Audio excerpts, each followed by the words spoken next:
UFO in China's skies forced Zhoushan Airport to stop operations on July 7th. Outbound flights were grounded after the unidentified flying object was detected by a flight crew. The incident has captured the attention of Chinese media, and theories about the UFO's identity are burning up on the internet as well. They include everything from a hidden U.S. bomber to an elaborate man-made hoax. For now, the UFO continues to be a mystery. A spokesman from China's Civil Aviation Administration confirmed to ABC News that the matter is under investigation. Apparent UFO sighting. It's the second one in 2 weeks. The first sighting was on July 7th, and an airport had to be shut down. All right, that's a UFO if I've ever seen one. Yeah, can you identify undeniable. it? The airport had to be shut down after people apparently saw twinkling lights above the airport terminal. 17 flights had to be diverted. The latest sighting happened just 2 days ago, and people say they saw 4 lantern-like objects forming a diamond shape in the air, hovering in the sky for over an hour. And aviation experts say they don't know what it was. It wasn't a plane. As UFO sightings go, this one was as good or as weird as it gets. Over Moscow on Wednesday evening, people described seeing a wide circular formation in the sky. Footage capturing the spectacle will help whether scientists and specialists find an explanation for the event. And why did it stop over one of the most treasured sites in Christianity? There's a new video this morning that some say may be proof we're not alone in the universe. A UFO in the form of a bright light is seen descending over the Dome of the Rock in Jerusalem. The video is said to be taken over the weekend.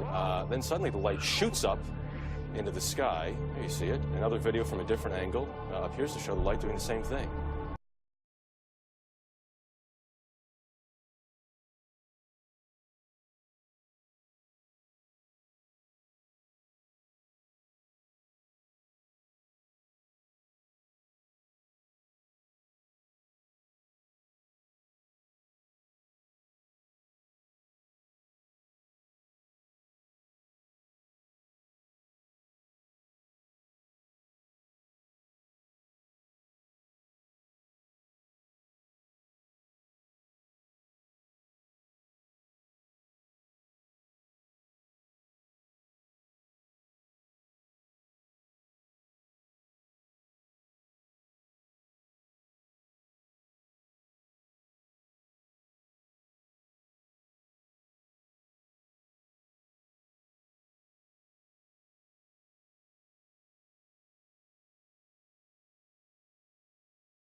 The pyramid has a footprint of 13 acres. Bottom line is, if you measure it exactly the center of these 13 acres, you'll find out that the top of the pyramid is only about a ½ inch off of being perfectly aligned with these whole 13 acres. 2,300,000 stones that were so big, they were 2 or 3 tons, most of the stones.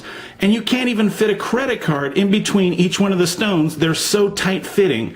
Now they know 6,000 years ago where to build it. I'll tell you how they knew. Someone had to tell them where the exact center of Earth is, because there's no possible way Egyptians could have known and measured out exactly on Earth to find out where the center of Earth is. There's only one possible way that you could know where the center of Earth is, and it's really simple. I mean, most people can figure this out on their own. I mean, it's really not that difficult to figure this out. I mean, anyone with intelligence can just take one simple look, and you can see this all within the perimeter are scarce.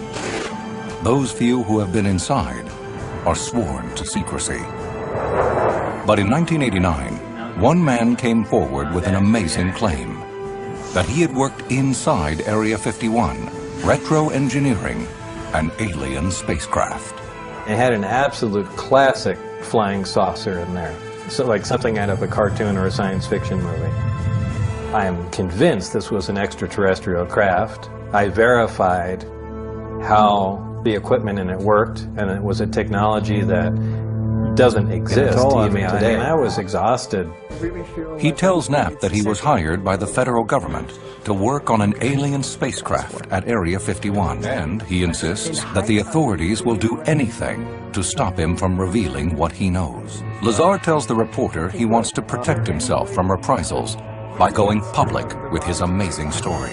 Short amount of time, and I guarantee you, gentlemen, that Lazar's story begins in 1988, when, he says, his background in physics and electronics lands him a job interview with top government contractor Edgerton, Gurmishausen and Greer, or EG&G. I was told there was an opening available for a new exotic field propulsion system, that I would be working in a remote area. It all sounded great to me. It's exactly what I wanted to get into. Lazar claims he is confronted with an incredible sight. We walked into a hangar which was extremely large, and it had an absolute classic flying saucer in there. So like something out of a cartoon or a science fiction movie. It was sitting on its belly on the ground, and I went up and raised my hand to touch the metal on the craft, and immediately got disciplined for that. Read that this was in fact an alien craft. As he examines the saucer, Lazar becomes convinced that it is, in fact, of extraterrestrial origin. It was obviously made for something smaller. Ideally about half the height of a human would have no problem walking around in there. Everything is a rounded, curved radius to it. It looks like the entire thing was an injection mold, like made out of plastic or wax. He says he is then told that the vehicle's propulsion system allows the pilot to traverse great distances instantaneously by manipulating time and space. If you have a machine that can create gravity, that makes force fields a reality, that makes time travel possible, all the stuff you read about in science fiction becomes possible if you can manipulate gravity.